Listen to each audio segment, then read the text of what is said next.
Hello, everyone. Today I have an amazing story for you. It's not just for your listening and speaking practice, but also to inspire you. The story is called The Lighthouse Keeper's Promise. The sea was never silent in Marin's Edge. Even on calm days, it whispered secrets against the rocks. The villagers said the ocean remembered everything, the ships that sank, the names that were lost, the promises that were kept. At the highest point of the cliffs stood the old lighthouse. Its white tower leaned slightly with age, but its light still shone bravely through fog and storm. Inside it lived Elias Marin, the keeper of the light. He had served the sea for 40 years, through joy and grief alike. He was a man carved by wind and salt. His beard was silver, his hands thick with scars, and his eyes as blue as deep water. Every dawn, he climbed the spiral stairs with the slow rhythm of habit. He wiped the glass, checked the lamp, and watched the horizon turn gold. It was a ritual, a prayer, and a memory all in one, because for Elias, the light was more than duty. It was a promise to someone he had lost. Her name was Marin, the woman for whom the village had been named. She was Elias's wife, kind, fearless, and as untamable as the sea itself. She died in a storm 20 years ago when their boat capsized near the reef. Elias survived. She did not. Since that day, he kept the lighthouse burning every night, not just for ships, but for her spirit, somewhere in the waves. He often whispered into the wind, "As long as the light shines, you'll never be lost." And perhaps that was why the storms never frightened him anymore. Down in the village lived his daughter Clara. She had inherited her mother's courage and her father's calm. She spent her mornings at the small clinic by the shore, tending to fishermen's wounds and children's fevers. She dreamed of becoming a doctor one day, to heal not just bodies, but broken lives. But opportunities were rare in Marin's Edge. The sea gave just enough to live, never enough to leave. One evening, Clara returned home holding a letter. Her hands trembled as she unfolded it before her father. "It's from the city," she said, her voice small. "They've accepted me into the medical college." Elias stared at her in silence. Pride and fear tangled in his chest like ropes in a storm.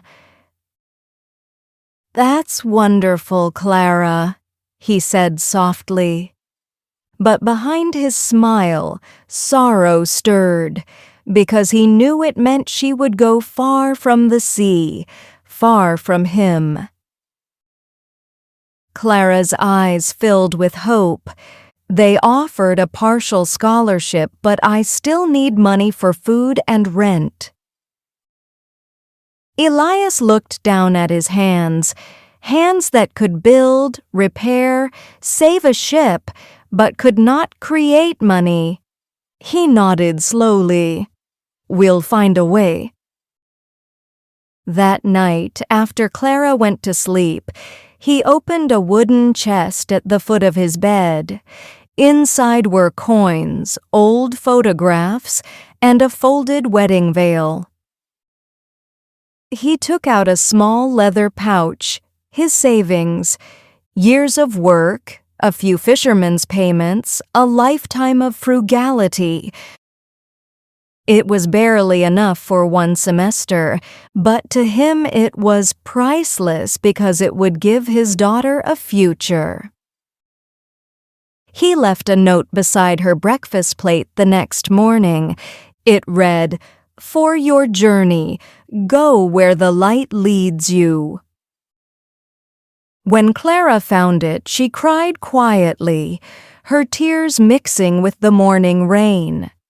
She packed her bag, kissed her father's weathered hand, and whispered, "I'll come back, I promise."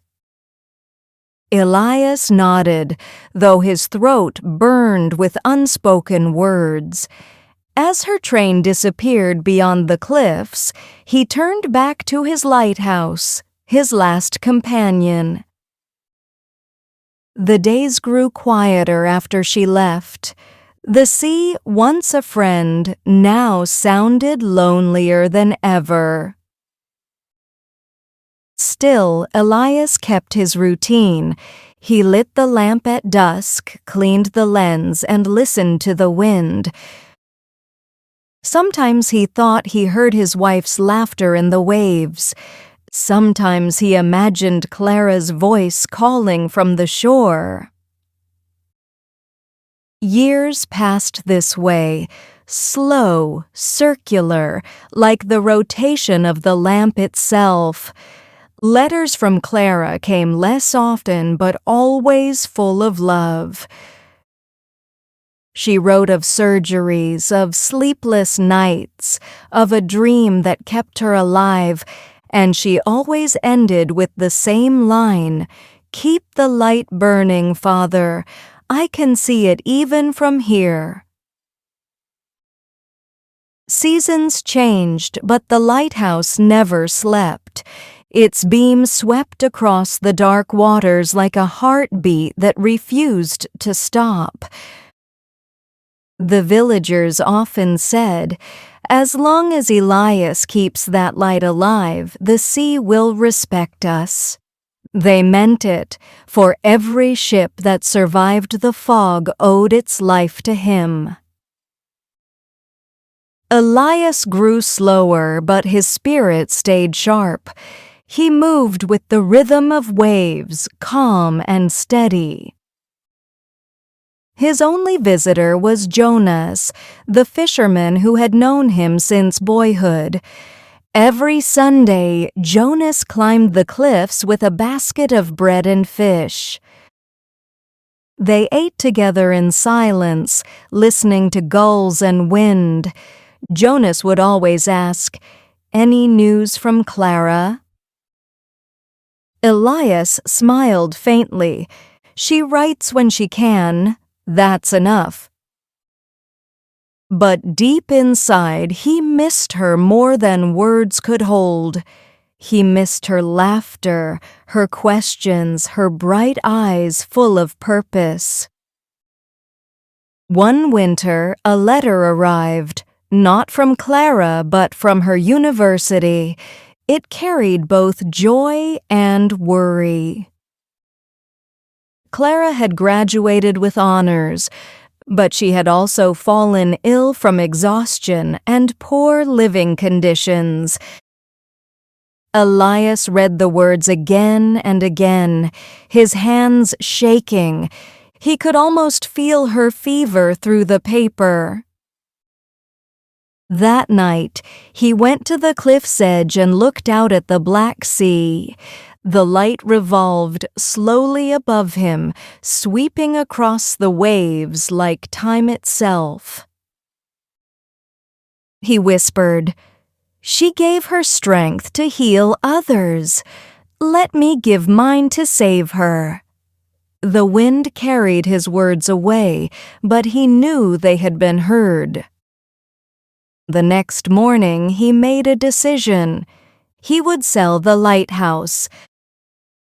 The idea felt like tearing his heart in two, but he knew it was the only way to send money for Clara's treatment. Jonas tried to stop him. "Elias, that light is your life." Elias smiled sadly. "No, Jonas, my life is out there, in the city, fighting to live." He wrote to the government, offering to hand over the lighthouse for a small pension. Months passed before a reply came. They accepted. The lighthouse would now be managed by the coastal authority. When the officials arrived, Elias helped them repair the machinery. He taught them how to polish the lens and adjust the wick, step by step. On his last night as keeper, he climbed the spiral stairs one final time. The lantern's flame danced in his reflection. He whispered, "For you, Marin, for you, Clara, may the light never fade." Then he extinguished it with steady hands, as if closing a chapter. He left the village at dawn, carrying a small suitcase and a photograph of his family. The waves crashed behind him, heavy and endless.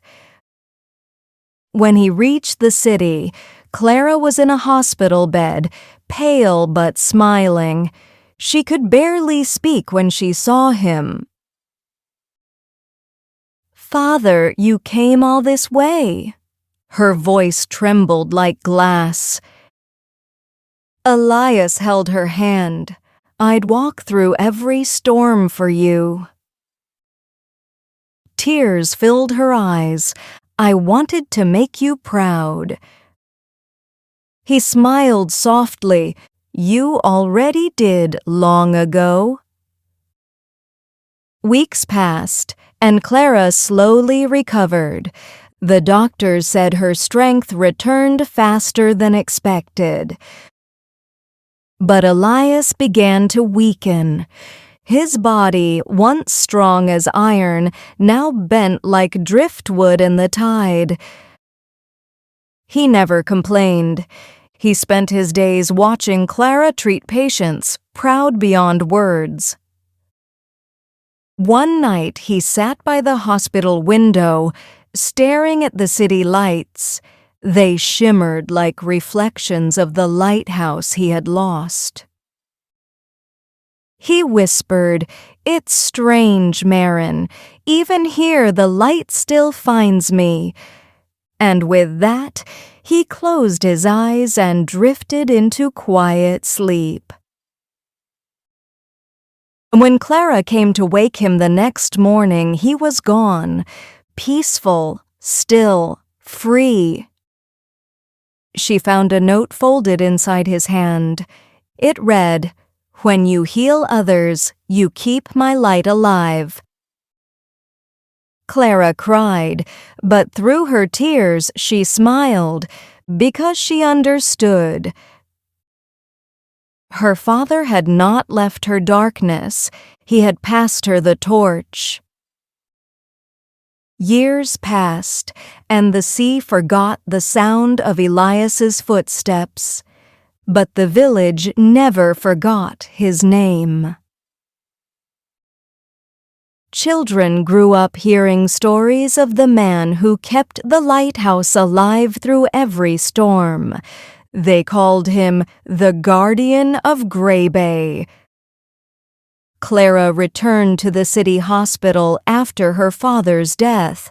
She worked tirelessly, treating patients, training young doctors, and saving lives. But sometimes, late at night, when the rain tapped softly against the window, she could almost hear the ocean calling her home. One morning, after finishing her last shift of the week, she looked at her reflection and realized something had changed. Her face was older, her eyes tired, but behind them still glowed the same light her father once carried. She took a breath and whispered, "It's time." Clara packed her father's old compass, the notebook he always carried, and a small box of medical supplies, her way of keeping both their legacies alive. She boarded the coastal train heading south. Outside the window, the landscape turned from stone to green to blue. When the train finally stopped at Gray Bay Station, the salty wind rushed in like an embrace. The village was quieter now, fewer boats, more ruins. But the smell of seaweed and smoke still felt like home. As she walked through the streets, people recognized her. An old woman called out, "Elias's daughter! You've come back!" Clara smiled through tears. "Yes, I'm home." When she reached the cliffs, she froze. The lighthouse still stood, weathered, cracked, half swallowed by ivy, but standing. The once bright lens was shattered. The door creaked open in the wind like a sigh.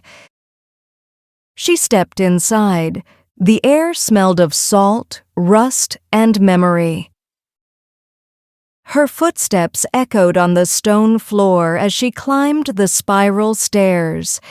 Every step felt like walking through time.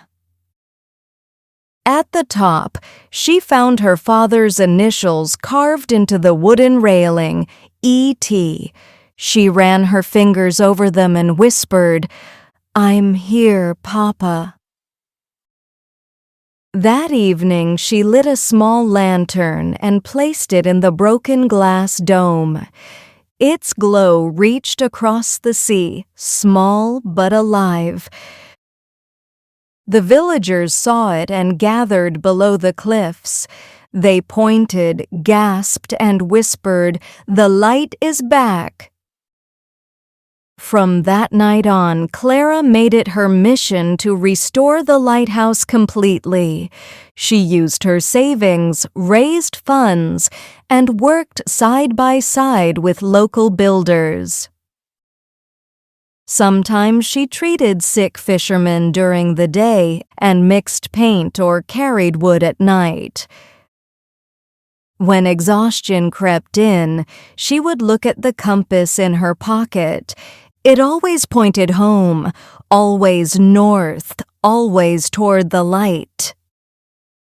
Months turned into a year. The lighthouse slowly came back to life. The new glass dome reflected sunlight like fire.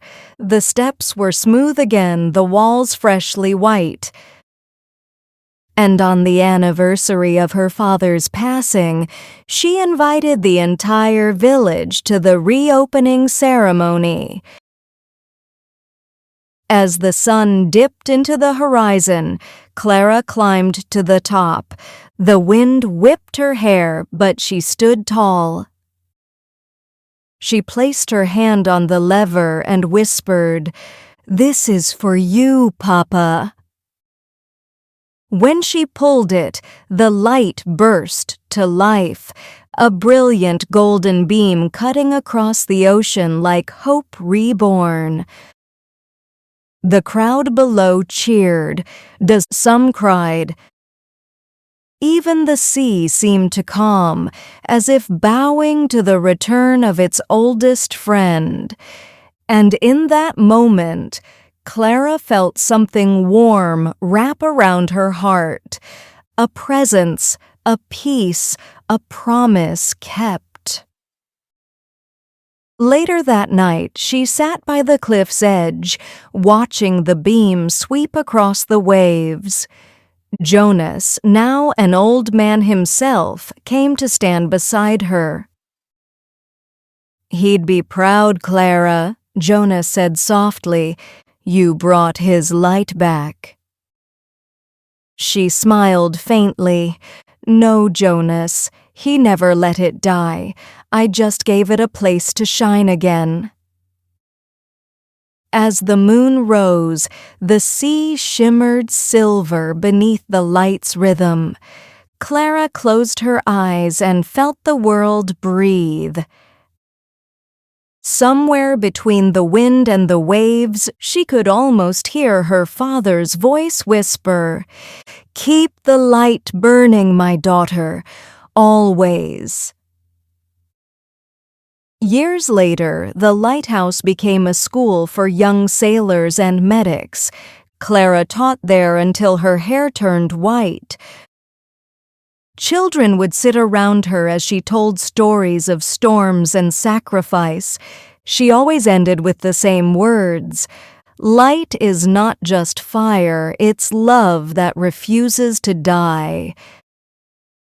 And every evening when the lamp ignited at dusk, its golden glow reached beyond the cliffs, guiding strangers home, reminding the sea of its keeper's promise. The villagers still say on quiet nights, you can see two figures walking along the shore, a man with a lantern and a woman with a stethoscope. Father and daughter, light and healing. Two souls forever watching the waves, two hearts forever keeping the promise. So if you ever lose your way, if the storms of life blind you, look for the beam across the water. It may just be Gray Bay light still shining for those who never stopped believing. Now, look at the text and read it out loud. That way, your speaking will improve. There will be no sound, only you will read.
For daily interesting videos to practice English listening and speaking, subscribe to this channel and keep the notification bell on. Share the videos with your friends and acquaintances to get better results. Watch the videos repeatedly. Thank you.